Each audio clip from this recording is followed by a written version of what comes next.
الحمد لله وكفى وصلاة وسلاما على عباده الذين اصطفى. اللهم لك الحمد كله ولك الملك كله وبيدك الخير كله وإليك يرجع الأمر كله. اللهم صل على عبدك ونبيك محمد صلى الله عليه وسلم في الأولين والآخرين وفي كل وقت وحين. أما بعد، إخواني وأخواتي في الله، النهاردة اللقاء ال15 بإذن الله في دورة خطوة أولى التزام، أو دورة موسوعة مشاكل الملتزمين والملتزمات، أو تفسير أو تدبرات في سورة العنكبوت في مادة الليالي القرآنية. قال تعالى: ويستعجلونك بالعذاب. احنا في آخر صفحة ونص يا جماعة. ويستعجلونك بالعذاب، يستعجلونك فعل مضارع، يبقى معناها طلب مستمر، يبقى في ضغط نفسي رهيب على النبي عليه الصلاة والسلام، في ضغط نفسي رهيب على الدعاء. ويستعجلونك بالعذاب، انتوا قاعدين تقولوا القرآن القرآن القرآن، طب القرآن بيقول ان اللي بيكذبهم هيتعذبوا، ورونا بقى العذاب.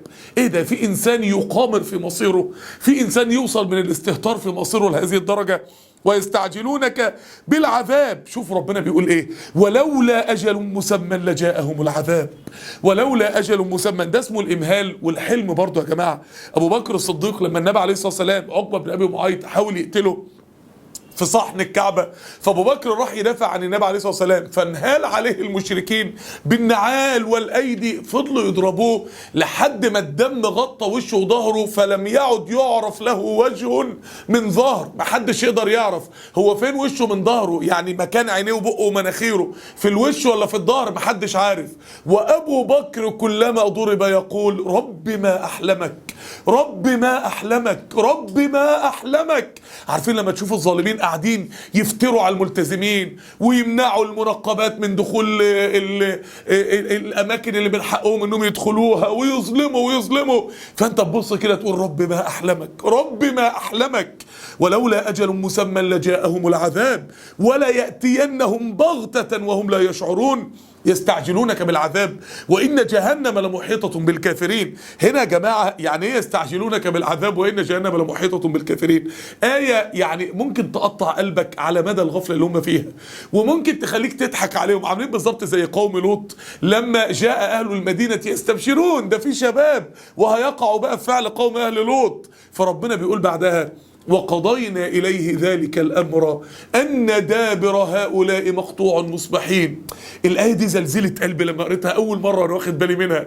هم جايين بيضحكوا وفي استغفر الله العظيم بقى قاعدين بقى يتكلموا بالمصطلحات بتاعتهم كأن في بقى حاجة بقى كويسة وحاجة لذيذة وحاجة ممتعة، ولا يعلموا أن بينهم وبين الخلود في جهنم ساعات، أن بينهم وبين الحميم وبينهم وبين زنازين جهنم ساعات. فبيبقى منظر يفزعك من الغفلة. فربنا يقول: يستعجلونك بالعذاب وإن جهنم لمحيطة بالكافرين. ربنا قادر عليهم، ربنا قادر يحرقهم في لحظة، ولكن لولا الأجل المسمى اللي ربنا قدره سبحانه وتعالى.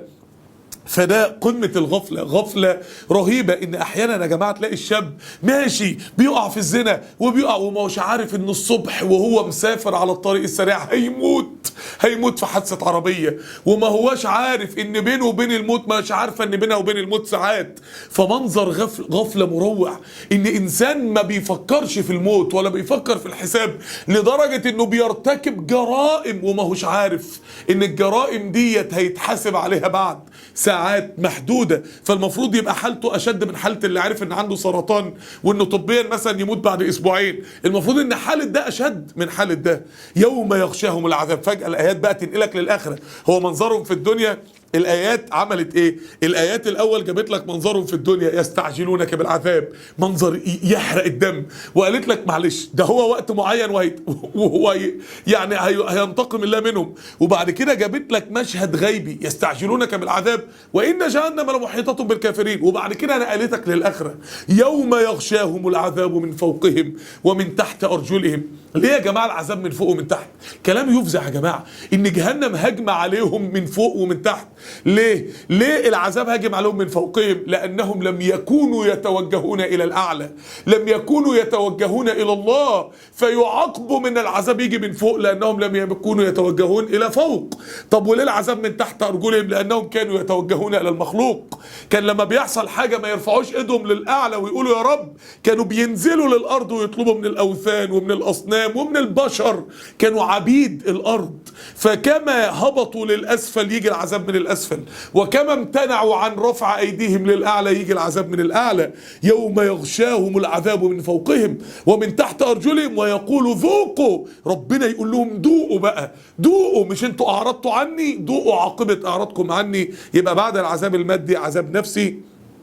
ويقولوا ذوقوا ما كنتم تعملون، مش بما كنتم تعملون، ما كنتم، جزاء هو العمل نفسه، ما فيش ظلم، ما فيش ذره ظلم، هو على قد اجرامك على قد العقوبه. ده يا جماعه ده الرساله الاخيره قبل الهجره، على القول ان سوره العنكبوت او هذه الايات كما يعني تكلمنا المره السابقه دي اخر ايات نزلت في مكه قبل الهجره، اخر ايات قبل الهجره. يبقى دي الرساله الاخيره قبل الهجره، الخطاب الاخير للمشركين، اخر فرصه، اخر فرصه يا جماعه، خلاص فوقهم، فوقهم خلاص يا جماعه. اللي بعد كده اسود مما تتخيلوا، اللي بعد كده افظع مما تتخيلوا، الحقهم لسه الباب ما اتقفلش، لا خلصت الفرصة. وكانت الرسالة الأخيرة قبل الهجرة. بعد كده بقى الرسائل الأخيرة للمؤمنين، يا عبادي الذين آمنوا إن أرضي واسعة فإياي فاعبدون. باب الهجرة اهو اتفتح، اوعوا تتكاسلوا، اوعوا ما تضحوش، يلا ضحوا، يلا سيبوا وطنكم، يلا اطلعوا فوق التهديد لكم انكم لو اتقبض عليكم على أبواب مكة هتسجنوا وهتقتلوا،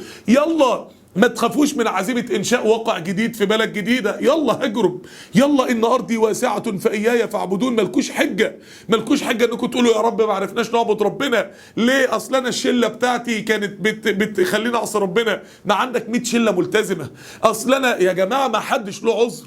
إن أرضي واسعة، ربنا بيقولها للجميع، لكل شاب أو بنت ماسكة في الشلة بتاعتها أو بيقول إن أنا في المكان ده مش عارف أطيع ربنا، في أماكن تانية هتعرف تطيع بيها ربنا. خلوا دينكم غالي عليكم زي ما وقفنا مع الآية دي المرة اللي فاتت. عشان كده لما ربنا قال لهم ضحوا هاجروا، ربنا قال لهم بعدها إيه؟ قال لهم كل نفس ذائقة الموت. يعني ايه؟ ليه اللي يخلي كل نفس ذائقة الموت يجي بعد ان ارضي واسعة؟ هتموت هتموت، هتموتي هتموتي، بس لما هتموت هتندم ندم رهيب ان انت ما خدتش قرارات تنقذ علاقتك بربنا. لما تموتي هتندمي. كل نفس ذائقة الموت، الموت جاي جاي.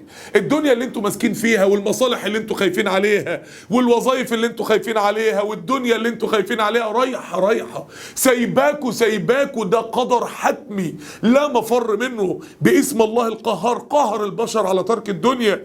كل نفس ذائقة الموت. وش معنى هنا نفس؟ لأن نفس محل الرغبة، نفوسكم اللي متحكمة فيكم اللي بخلياكم مش قادرين تاخدوا قرارات التضحية، هتموت هتموت. ثم إلينا ترجعون. يبقى دي اسمها ايه؟ خسائر ترك التضحية. يعني ايه خسائر ترك التضحية؟ اللي مش هيرضى يضحي عشان دينه هيندم ندم، هيندم ندم بعد ما يموت، هيندم ندم لما يلاقي الدنيا اللي مرضاش يضحي بيها ومرضاش يسيبها هي اللي سابته، هي اللي سابته. وفي النهاية ربنا يسأله عملت ايه؟ عشت في الضلال ليه؟ رضيت ان دينك يبقى ضايع ليه؟ كل نفس ذائقة الموت ثم إلينا ترجعون. دي خسائر ترك التضحية. والذين آمنوا وعملوا الصالحات لنبوئنهم من الجنة غرفا. دي اسمها ايه بقى؟ دي اسمها ثواب التضحية. دي مفاجأة كبيرة قوي يا جماعة، مفاجأة كبيرة قوي. ان طول السورة بتقول ضحوا، السورة بتقول لازم تشتغلوا في الدعوة، السورة بتقول الالتزام مش كلام وخلاص، الالتزام ان احنا نضحي عشان الدين، وإلا تبقى منافق، وإلا تبقى ماشية على طريق النفاق. الالتزام انك تقفي مع دينك في أزماته، الالتزام ان الظروف ما تعطلقيش عن دينك في طريقك الى الله. العربيه اللي ماشيه على طريق لما بتلاقي مطب بتهدي مش بتقف. لو العربيه وقفت يبقى مش صادقه، مش عايزه توصل، بتهدي، ولما المطب بيعدي بتقوم منطلقه تاني ودايسه بنزين تاني. اهو كده انت في الطريق الى الله لما تلاقي مطب او اعاقه بتهدي، لما بيجي لك امتحان، لما بيحصل لك ظروف بتهدي، انما بعد كده بتدوس بنزين تاني، انما ما بتقفش. لو وقفت العربيه مع كل مطب عمرها ما توصل في طريقها. طيب اللي رضوا انهم ينطلقوا في طريق الدين، اللي رضوا انهم يضحوا، والذين امنوا وعملوا الصالحات، اللي طبقوا منهج سورة العنكبوت. اللي انا شايف ان الملتزم الجديد والملتزمة الجديدة اللي ما يدرسوش سورة العنكبوت سيدفعوا ثمن فادح لعدم فهم هذه السورة اللي بتدي بصائر رهيبة في بداية الطريق الى الله. والذين امنوا وعملوا الصالحات لنبوئنهم من الجنة غرفا. لنبوئنهم اللي بيمسك عرش الملك بيبقى تبوأ الملك. يعني لنبوأنهم من الجنة، يعني ده كمان مش الجنة، ده جزء من الجنة. الغرف اللي هي غرف الفردوس الأعلى، غرف الفردوس الأعلى. يعني يا جماعة طلع ثواب التضحية الفردوس الأعلى، مش الجنة بس، مش النعيم بس، الفردوس الأعلى. يعني اللي هيقبل منهج سورة العنكبوت، اللي هيقبل دين ابو بكر وعمر، اللي هيقبل منهج التضحية عشان الدين، اللي هيقبل دين تحمل المسؤولية والرسالة، اللي هيقبل الدين ده ثوابه ايه؟ لنبوئنهم من الجنة غرفة. وده من الجنة، ده جزء كمان، ده غير باقي النعيم المهول. انما اكشف لكم بس حتة كده من الستارة. انتوا عارفين كده ايه؟ يعني مثلا لما يبقى في برنامج حلو قوي هيجي في رمضان، يقوم الداعيه بتاع البرنامج يقوم يكشف دقيقه واحده من البرنامج للناس، يقول لهم اما اقول لكم بس دقيقه من البرنامج او من المسلسل او عشان اشوقكم. فربنا بس بيقول اكشف لكم حته بس من الجنه بتاعتكم، الغرف اللي هي اعلى، الفردوس الاعلى.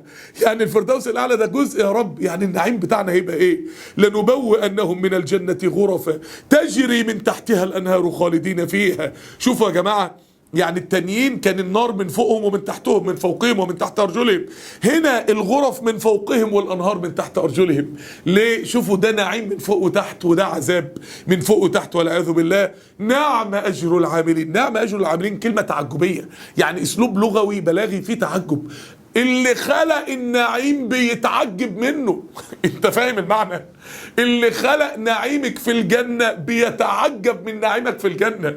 نعم أجر العاملين، نعم أجر المضحين، نعم أجر المجتهدين في الدعوة إلى الله. ده ثواب الدين اللي بحقه حقيقي، مش ثواب الدين اللي على المزاج، الدين اللي بيتحكم فيه مشاعرنا جت ولا ما جاتش. الدين لا، ده ثواب دين الدعوة، دين التربية، دين العبادة، دين الأخوة، دين بيئة الإيمان، دين الثبات أمام تهديدات أهل الباطل. يبقى ربنا سبحانه وتعالى دي الرسالة الأخيرة للمؤمنين، أو الرسالة الأخيرة قبل الهجرة. يلا خدوا قرار، ضحوا، هتموتوا، هتسيبوا الدنيا، تسيبوها عشان ربنا قبل ما تسيبوها غصب عنكم، واللي هيسيبها هياخد الفردوس الأعلى. ثم يأتي الجزء الختامي في السورة، الذين صبروا على ربهم يتوكلون. مين اللي لهم الثواب ده؟ الذين صبروا على ايه؟ صبروا على الدعوة، صبروا على بيئة الإيمان، صبروا على تهديدات أهل الباطل، وعلى ربهم يتوكلون ان الدين ينتصر، وانهم هيبذلوا كمان عشان الدين ينتصر. نقدر يا جماعة نبقى من الذين صبروا وعلى ربهم يتوكلون. بعد كده تيجي الخاتمة بتاعت السورة بقى، بعد الرسالة الأخيرة للمشركين والرسالة الأخيرة للمؤمنين. وكأي من دابة لا تحمل رزقها الله يرزقها وإياكم. الخاتمة من آية 60 لآية 68، دي الخاتمة اللي احنا هناخدها دلوقتي. بعد كده آية 69 دي لها لقاء منفصل خالص بقى إن شاء الله. والذين جاهدوا فينا لنهدينهم سبلنا، أعظم قاعدة للوصول إلى الله ديت إن شاء الله ليها لقاء منفصل. إنما احنا هناخد دلوقتي من 60 ل 68. ده يا جماعة إيه؟ دي اسمها المعوقات الداخلية في الطريق إلى الله. احنا قلنا ان سورة العنكبوت مقسومة نصين، نص بيتكلم عن المعوقات الخارجية في الطريق إلى الله، اللي هو امك وابوك يقفوا في وشك، وهيجي لك بقى ناس هتهددك، واصحابك هيحاولوا يرجعوك، وكل دي بقى، واهل الباطل بقى والاسباب. كل دي المعوقات الايه؟ المعوقات الخارجية اللي هتقف في طريق دينك والتزامك وانطلاقك إلى الله. هنا بقى المعوقات الداخلية التي ستقف في طريقك إلى الله. يعني ايه المعوقات الداخلية؟ يعني واجه نفسك. يعني الاسباب اللي بتخلي الملتزم فجأة يقوم منهار وساب الالتزام. فالكل يستغرب، هو ساب الالتزام ليه؟ هو يعني ما فيش حد هدده، هو ساب الالتزام ليه؟ هو ايه اللي حصل؟ فجأة تلاقوا الاخ انتكس، الاخت سابت الطريق. طب سابت الطريق ليه؟ وده بيحصل كتير جدا يا جماعة. السبب ما حدش يعرفه غيره، ما حدش يعرفه غيرها.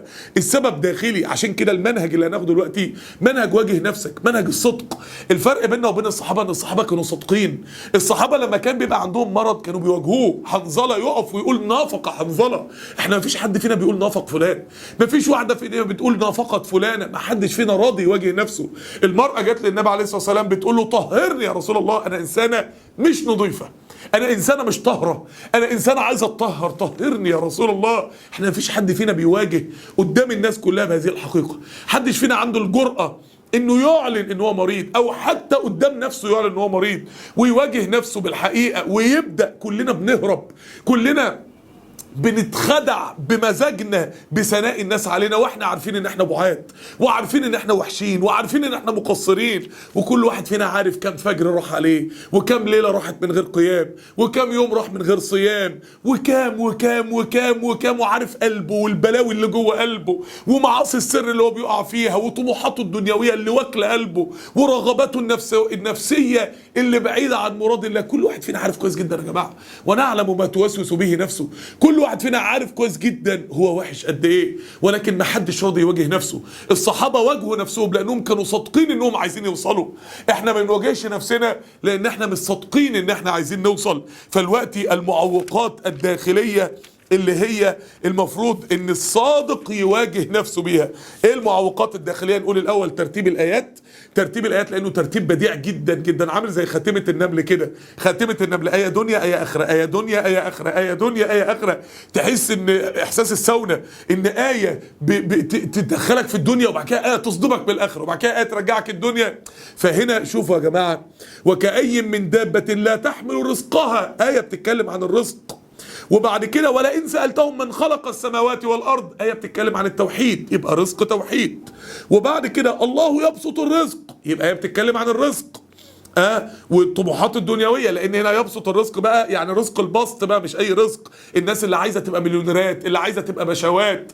يعني الملتزم له حق انه يطمح في الدنيا، الملتزم من حقه ان يطمح في الدنيا، بس مش من حقه ان الطموحات دي تخليه يبعد عن الدين ويفر من الدين زي اهل الشهوات. خافوا على طموحاتهم من الدين، ففروا من قسوره، حسبوا ان الدين هيقصرهم ويكبرهم ويقهرهم، فهربوا منه زي ما الحمر الوحشيه بتهرب من الاسد في الغابه. آية رزق. بعد كده ولئن سألتهم من نزل من السماء ماء، يبقى آية توحيد، يبقى آية رزق آية توحيد، آية رزق وطموحات دنيوية آية توحيد.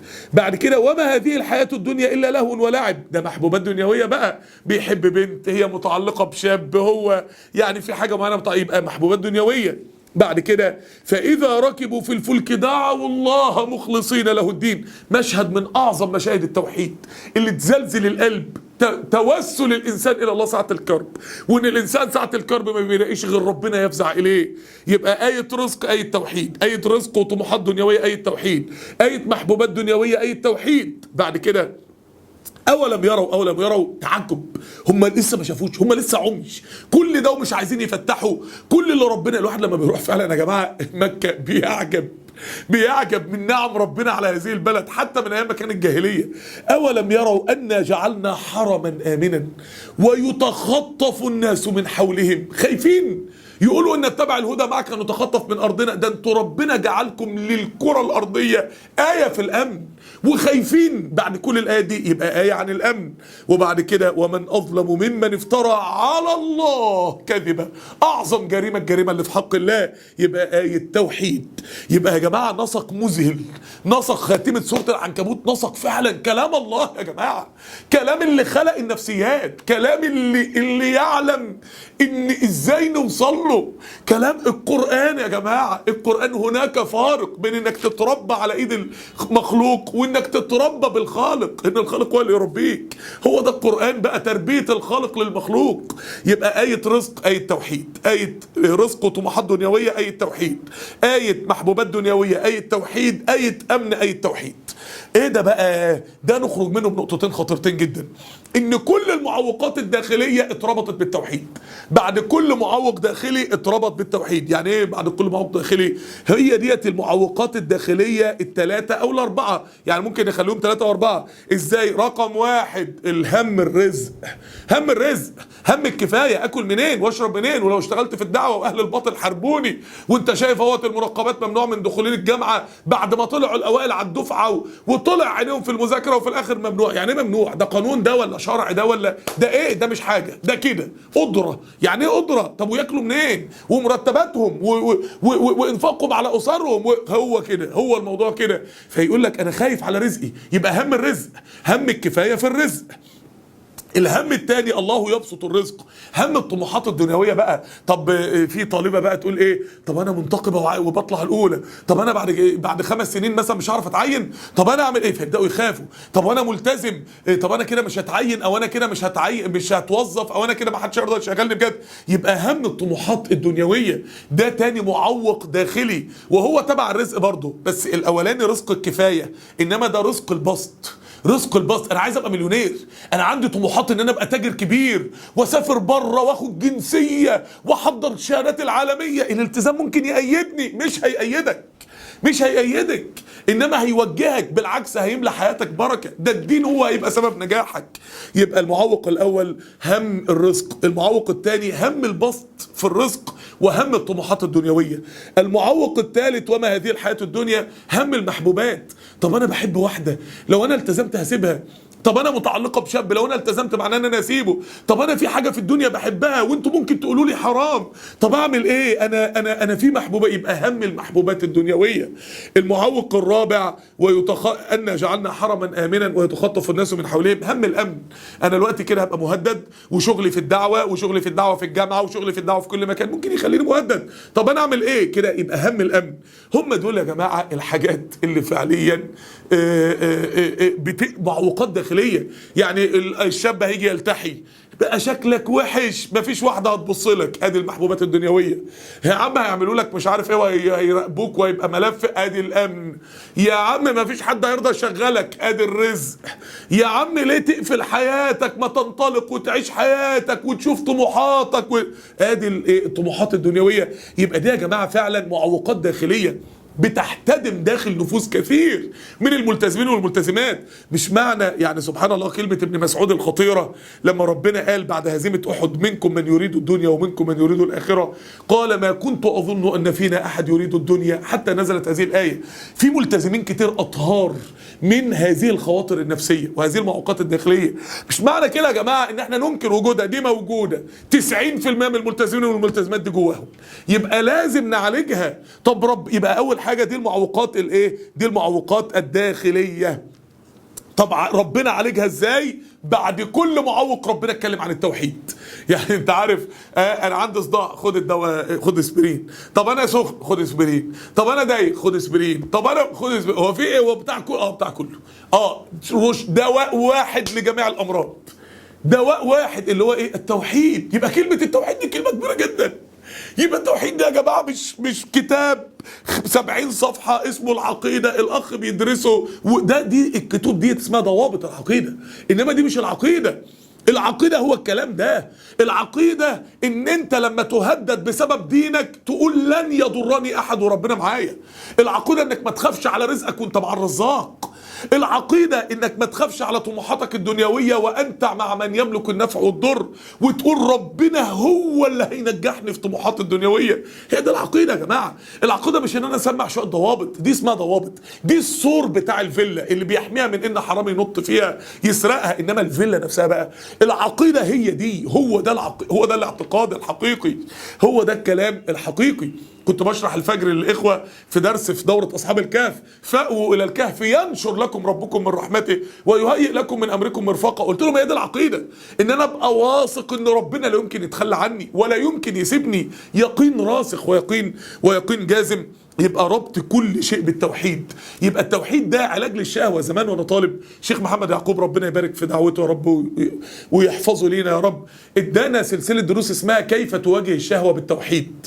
انا استغربت قوي وما فهمتش الدروس، وقعدت سنين اسال هو مال الشهوة بالتوحيد؟ انا خاتمة العنكبوت فهمتني مال الشهوة بالتوحيد، ان المخاوف اللي جواك هتتعالج بالتوحيد، ان الامراض اللي في حياتك هتتعالج بالتوحيد، ان كل مشاكل حياتك ممكن تتعالج بالتوحيد.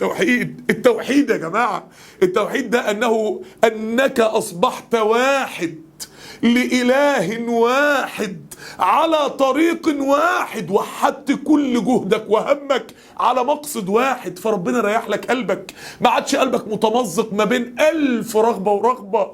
الإنسان اللي وحد همه على الله كفاه هم كل شيء. التوحيد ده معنى مهول، معنى جبار. وانت بتقولي في جلسة الضحى لا إله إلا الله واحدة دي سكينة بتذبح كل ما سوى الله من القلب. والواحد يقولها كده تحس انها كأنها سكينة بتذبح المخاوف والمحبوبات والمرجوات، بتذبح كل ما سوى الله من القلب، فلا تدع في القلب إلا الله، لا إله إلا الله، لا إله إلا الله وحده. يبقى إذا ده إيه؟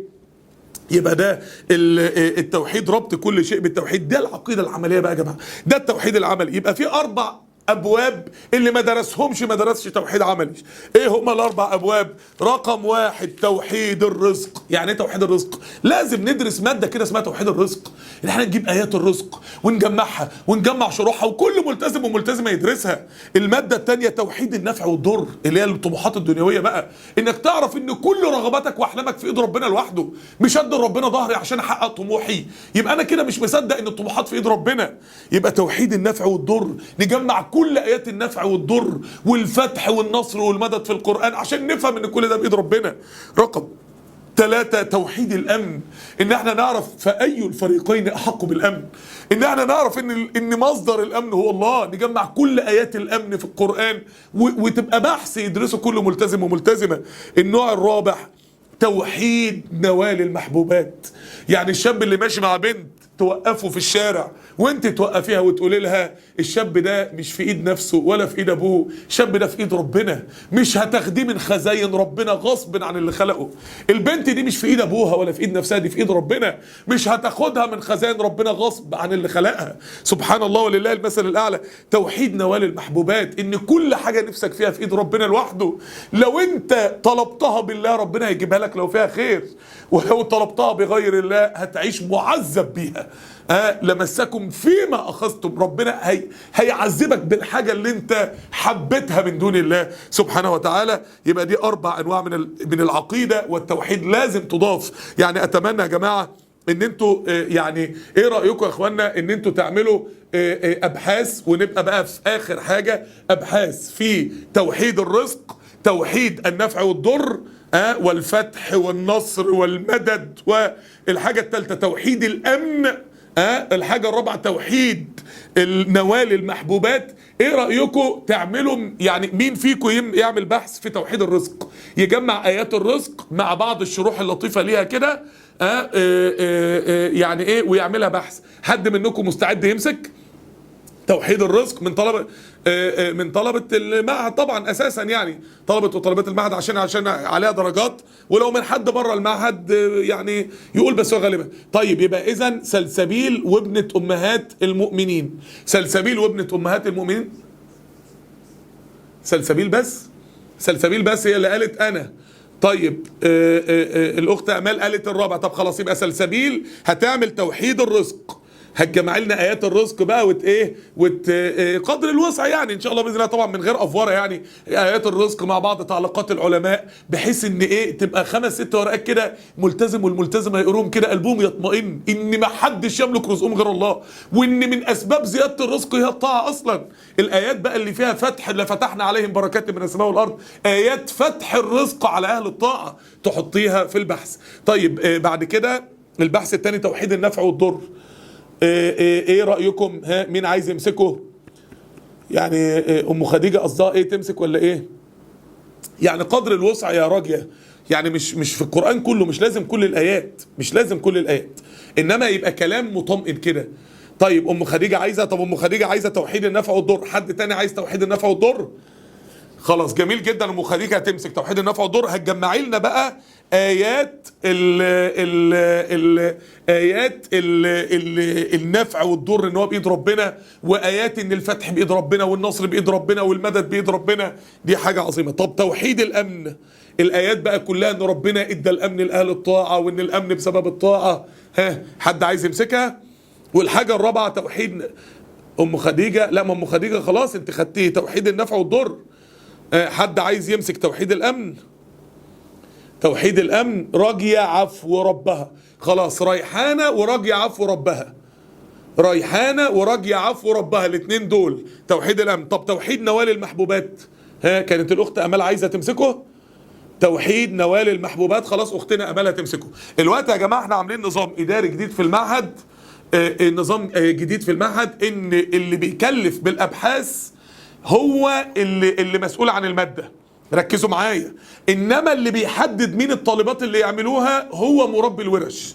يعني الشيخ احمد طاهر في اللقاء بتاعه معاكم يوم السبت الجاي ان شاء الله باذن الله، يعني ايه باذن الله سبحانه وتعالى هتقولوا له ان انا كلفتكم بهذه الابحاث، وهو هيلحق باللي كلفه، يعني اللي كلفه دلوقتي يبداوا، ولكن هيكلف ناس كمان زياده. ليه؟ لان احنا قلنا دلوقتي ان ممكن مثلا كل واحد عنده ماده يقوم مكلف ببحث، فالناس تتشتت ما بين ابحاث كتير، فقلنا ان لازم مربي الورش هو اللي يبقى ايه، هو اللي يبقى ماسك الموضوع ومسيطر عليه عشان ما يبقاش عليكم تكاليف زياده. وفي نفس الوقت في اخوات ما بيمسكوش واخوه ما بيمسكوش اي تكاليف في الابحاث، فمربي الورش يجبرهم انهم يمسكوا تكاليف في الابحاث. خلاص يا جماعه، فانتوا دلوقتي باذن الله سبحانه وتعالى خدتوا مبدئيا الاربع ابحاث، هتجيبوهم ان شاء الله باذن الله، ويبقى ده ختامها مسك بقى. انا لسالي معلش دقيقتين 3 دقائق كده بس اكمل تعليقات بسيطه جدا على الايات، سريعه جدا على الايات ان شاء الله باذن الله، عشان يبقى ما عدلناش غير ايه 69 اللي هي الاخيره، والذين جاهدوا فينا لنهدينهم سبلنا. وكأي من دابه لا تحمل رزقها الله يرزقها واياكم. يعني ايه لا تحمل رزقها؟ يعني في ملايين الانواع ما بتخزنش اكل من الكائنات، في ملايين الانواع من الكائنات ما بتروحش بكيس اكل تعينه عشان تفطر بيه تاني يوم الصبح. فربنا بيقول بصوا للكائنات التي لا تخزن الاكل اصلا، ولا عندها ثلاجات تعين فيها اكل، ولا عندها مخازن بتخزن فيها اكل، وربنا كل يوم بيبعت لها رزقها. صدقوا ان ربنا يقدر يبعت لكم رزق الكفايه، صدقوا ان ربنا يقدر يبعت لكم رزقكم. عشان كده في الاخر وهو السميع العليم. يعني ايه؟ يعني ربنا سميع عليم. ارفعي ايدك وقولي يا رب عريس، ما هو ده رزق الكفايه برضو. ارفع ايدك وقولي يا رب شقه اتجوز فيها، يا رب عروسه اتجوزها، يا رب وشغلانه، يا رب رزقي، يا رب ارزقني، وشوفوا ربنا يعمل لكم ايه. وهو السميع العليم. بعدها ولئن سألتهم من خلق السماوات والأرض وسخر الشمس والقمر لا يقولون الله. طب ليه جت آية سخر الشمس والقمر بعد آية رزق الكفاية؟ لأن رزق الكفاية عامل زي رزق الشمس والقمر. هو الشمس بتطلع على الأغنياء ما بتطلعش على الفقراء، هو القمر بيجي للأغنياء ما بيجيش للفقراء، هو القمر بيجي للبنات الحلوة قوي وما بيجيش للبنت المقبولة وما خدتش نفس درجة الجمال الزايد. زي ما رزق الشمس والقمر للدنيا كلها، رزق الكفاية للدنيا كلها. ربنا هيبعت لكل واحدة عريس بس هي تتوكل على الله، هيبعت لكل واحد زوجة وشقة بس يتوكل على الله، هيبعت لكل واحد رزقه بس يتوكل على الله. فرزق الكفاية كرزق الشمس والقمر. لازم تؤمنوا ان ده ربنا هيديه للجميع، بس هم يفهموا يعني ايه وهو السميع العليم. بعد كده الله يبسط الرزق، دي آية الطموحات بقى الدنيوية. اللي مش عايز رزق الكفاية، أنا عايز أبقى غني، أنا عايز أبقى عظيم، فجت الله يبسط الرزق لمن يشاء من مين؟ من عباده. عبادي ديت يعني الصالحين اللي بيعبدوه. يعني أعظم سبب للبسط في الرزق هو العبادة. نقوم نسيب العبادة عشان الطموحات الدنيوية؟ ده ربنا هيفتح عليك بسبب العبادة. ويقدر له، آيات الرزق ربنا بيقول يبسط الرزق لمن يشاء ويقدر. اشمعنى دي ويقدر له؟ لا أي لأجله، يعني لمصلحتك. يعني يا أيها الصالح لو أنت لقيت باب من أبواب الدنيا نفسك تاخده ولقيته مقفول قدامك، اعرف إن ده في مصلحتك، اعرف إن ده دلوقتي ما هوش في مصلحتك إنه يتفتح، لعل يبقى في مصلحتك بعد كده أو مش في مصلحتك خالص. يبقى اعرف ان ربنا بيرتب لك قد ايه، وبيدير لك قد ايه، وبيدبر لك اقصد قد ايه سبحانه وتعالى. فثق في الله، وثق ان عبادتك دي ربنا هيديك بها اضعاف اللي صاحب الدنيا هياخده بسعيه الدنيوي بس من غير ما يكون ربنا معاه. عشان كده اخر الايه ان الله بكل شيء ايه عليم. يعني ايه؟ يعني ربنا يعلم مصلحتك فين. انت ممكن تكون هتموت على حاجه وهي مش مصلحتك، وفي نفس الوقت ربنا يعلم انت صالح ولا مش صالح، فهيفتح عليك على قد صلاحك. يبقى لازم تثق. يعني ايه ان الله بكل شيء عليم؟ اعبده هو يديك، اعبده هو يعلم عبادتك ويديك، وثق فيه انه يعلم الخير ليك فين. عشان كده يا جماعه ايه الطموحات الدنيويه اولها ايه؟ الله يبسط الرزق. ليه لفظ الجلاله في الاول؟ عشان قلبك يتعلق بالله وحده في هذه الطموحات. بعدها ولئن سالتهم من نزل من السماء ماء فاحيا به الارض من بعد موتها لا يقولون الله. يبقى هنا اشمعنى بقى السحاب والمطر؟ لان رزق البسط عامل زي رزق السحاب والمطر. السحاب والمطر ما بيروحش لكل الدول، ربنا بيختار ناس دون ناس، ده اختيار ربنا. فكأن ربنا بعدها قال ان رزق الكفاية كرزق الشمس والقمر للجميع، اما رزق البسط فهو كرزق السحاب والمطر. ربنا بيختار ناس معينة ليه، فانت عايز ربنا يختارك اعبده. اعبدوا زي البلد اللي عايزه الدنيا تشتي، بيصلوا صلاه الاستسقاء. انت عيش حياتك بافتقار الاستسقاء بقى، ان ربنا يعطيك ويمن عليك. عشان كده في اخر الايه ربنا بيقول قل الحمد لله بل اكثرهم لا يعقلون. يعني ايه لا يعقلون؟ لا يعقلون هذه الحجج الدامغه العظيمه. بيبصوا للسحاب والمطر وما بيخرجوش منه بحاجه، بيبصوا للشمس والقمر ما بيفهموش حاجه. ده اللي احنا بنسميه يا جماعه التدبر المثمر الواعي.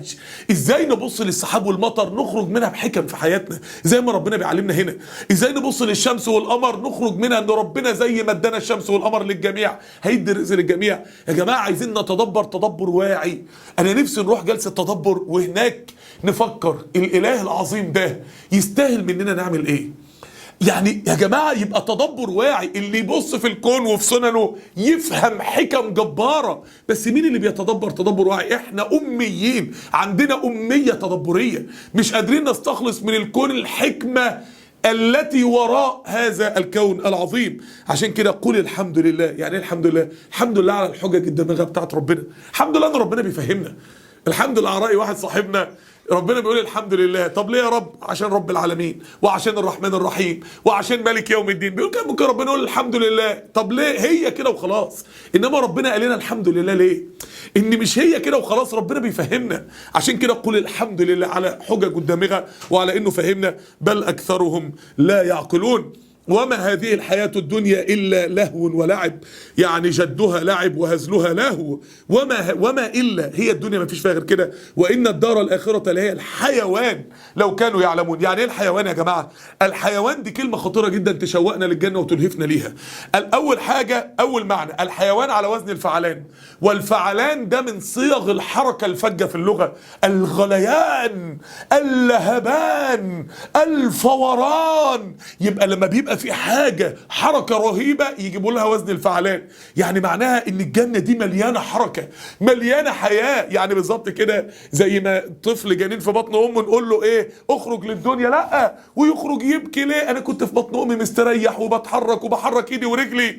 طب اخرج للدنيا، مش عايز يخرج. طب لما يخرج للدنيا ويعيش فيها 20 30 سنه نقول له تعالى ارجع لبطن الام تاني، يقول حرام عليكم ما تدفنيش بالحياه.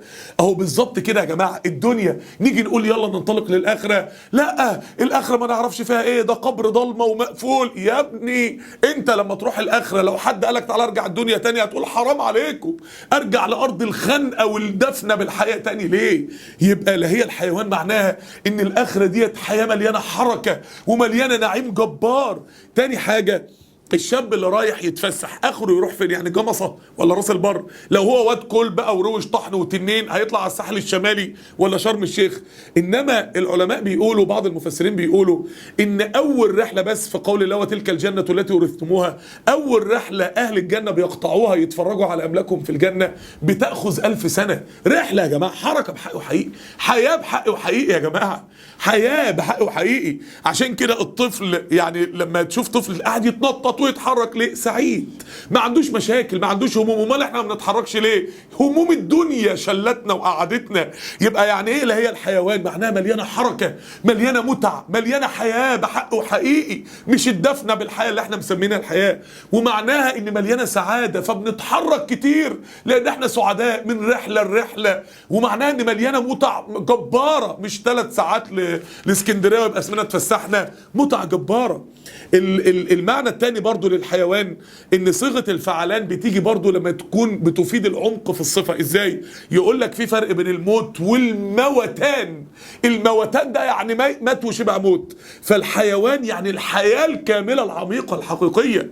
يعني ايه؟ يعني دلوقتي هتقولي مثلا حله مثلا مشويات، مثلا طبق مشويات، انا هحط حته المشويات في بقي، بعد 3 ثواني الطعم هيروح من بقي. ليه؟ هو على السريع. الدنيا دي تخطيف، الدنيا دي الجماع نص دقيقة ولا دقيقة ولا 5 دقايق ولا نص ساعة ولا ايه؟ يعني الجماع على رأي الشيخ نشأت زمان كان يقول يعني الجماع لذته الحقيقية قد ايه في الاخر، اللي هو بقى لحظة اللذة الحقيقية قد ايه. يا جماعة الدنيا دي لذتها تخطيف تخطيف. انما الجنة بقى، الجنة احنا خدنا في كتاب العظيمتان في آية من الآيات ان طعم الثمرة بيظل في الفم قد ايه بعدها، يظل مدة طويلة في الفم بعدها. عشان كده وإن الدار الآخرة لهي الحيوان، هي دي الحياة الحقيقية الكاملة اللي مليانة حركة وحياة لو كانوا يعلمون.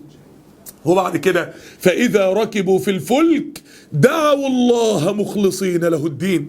مشهد من أخطر مشاهد التوحيد في الحياة، مشهد ساعة ما الإنسان بيقع في أزمة ويخلع قناع الكبر اللي على وشه ويرفع إيده يمدها زي الشحات ويترسم على وشه الذل والافتقار ويقول يا رب اللهم أغثني يا رب. مشهد من أعمق مشاهد التوحيد اللي بتوقظ الفطرة. بعد كده أولم يروا أنا جعلنا حرما آمنا ويتخطف الناس من حولهم. الأمن بقى والخوف على الأمن. أفبالباطل يؤمنون وبنعمة الله يكفرون. إيه الباطل؟ الباطل هو حفظ الأوثان وحفظ البشر للبشر. ربنا بيقول لهم ده باطل، مفيش حد يقدر يحميك، مفيش حد يقدر يأمنك، الله بس اللي بإيده الأمن. وبنعمة الله. إيه نعمة الله؟ الأمن اللي انتوا غرقانين فيه يا أهل مكة. يبقى تصدقوا ان شوية الاصنام دول وشوية البشر دول يقدروا يحموكم، وربنا الحفيظ مش مصدقين انه يقدر يحميكم. افبالباطل عقيدة الامن ان الاوثان تقدر تحميهم. افبالباطل يؤمنون وبنعمة الله يكفرون. وبنعمة ربنا اللي ضايقينها وحسنها وعايشينها بيكفروا بيها. فتيجي الآية الأخيرة بقى في الخاتمة: ومن أظلم ممن افترى على الله كذبا أو كذب بالحق لما جاءه أليس في جهنم مثوى للكافرين. ومن أظلم ممن افترى إيه؟ على الله. على الله. شاب من الشباب وأنا داخل في البث المباشر على اليوتيوب الأسبوع اللي فات، فلقيت شاب كاتب على الفيس كده، كاتب على صفحة من الصفحات بيقول أنا لما هخطب بنت أنا مش هبقى خنيق ومش هقول لها ما تلبسش بنطلونات ومش هقول لها شيلي بقى أصحابك اللي عندك على الفيس دول ومش هقول لها اتعبي في الحجاب ومش هقول لها أنا بس هقول لها حاجة واحدة بس، هقول لها احترميني، لازم تحترميني. قلت يا على إجرام الإنسان. يعني انت اهم حاجة عندك مش انها تحترم ربنا وتحترم شرع ربنا، اهم حاجة انها تحترمك انت. هي دي ومن اظلم ممن افترى على الله. ابشع جريمة ان الجريمة تبقى في التوحيد، ان الجريمة تبقى في حق الخالق مش في حق المخلوق. عشان كده يا جماعة ممكن واحد يتجرح جرح يعني 30 سنتي في رجليه يروح يتخيط 30-40 غرزة ويعيش، وواحد يتجرح جرح نص سنتي بس في قلبه او في مخه يموت. يبقى العقيدة هي عاملة زي القلب والمخ كده، لا تحتمل جرح صغير، انما باقي الدنيا ممكن يتجرح فيها الانسان ويكمل ويعيش. فديت ومن اظلم ممن افترى على الله كذبا. ابشع جريمة ان الجريمة في حق التوحيد، ان الجريمة تبقى في حق الله. او كذب بالحق لما جاءه أليس في جهنم مثوى للكافرين. أليس في جهنم مثوى بقى مكان بقى يمكثوا فيه ويبقى مسواهم والعياذ بالله للكافرين. كده يا شباب ربنا يبارك فيكم. كده عايزين نقول يعني ايه شبه ألف مبروك. خلصنا بفضل الملك 68 آية من سورة العنكبوت. ما عادش غير آية واحدة بس، ما عادش غير والذين جاهدوا فينا لنهدينهم سبلنا وإن الله لمع المحسنين. ما عادش غير الآية اللي ربنا بيقول لك جهدي. التربية دي جهاد، جهدي في بناء نفسك. الجهاد هنا في سورة مكية يعني جهاد نفس، يعني التربية دي مجاهدة. اتعبوا فينا في سبيل الله لنهدينهم. الله يؤكد ويقسم انه هيهديكي وهيوصلك، ومش لنهدينهم سبلنا، هيفتح لك 1000 طريق يوصلك لربنا. وإن الله لمع المحسنين. وعد من الله بالمعية للي هيحسن في الطريق إلى الله. هو انا بشرح الايه دي ليه؟ الايه دي انا هقف معاها درس لوحدها كامل ان شاء الله يا جماعه. انا بشرحها بس عشان لو الواحد مات يبقى اسمنا تممنا سوره العنكبوت وخلصناها باذن الله سبحانه وتعالى.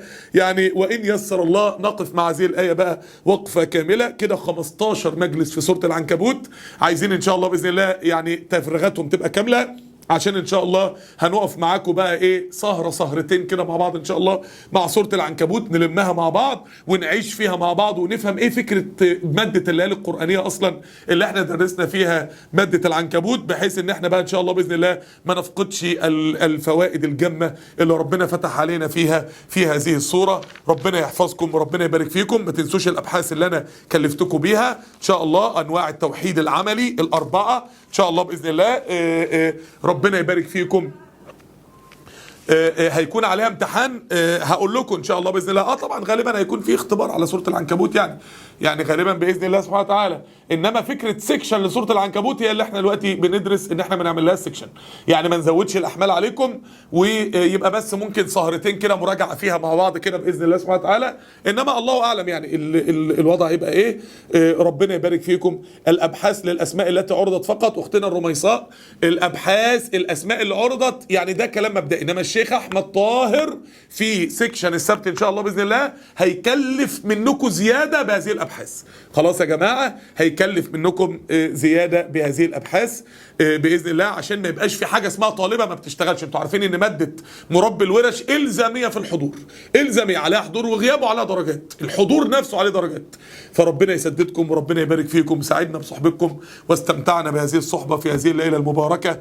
ربنا يحفظ عليكم نعمه، ربنا يستعملكم ولا يستبدل بكم يا رب، ربنا يوفقكم لكل خير، ربنا يعني يستخرج من هذا المعهد دعاة وداعيات وعباد وعابدات ومجاهدين ومجاهدات وعلماء وعالمات، إنه قادر على ذلك وإنه ولي ذلك والقادر عليه. سبحانك اللهم وبحمدك، أشهد أن لا إله إلا أنت، أستغفرك وأتوب إليك. جزاكم الله خير.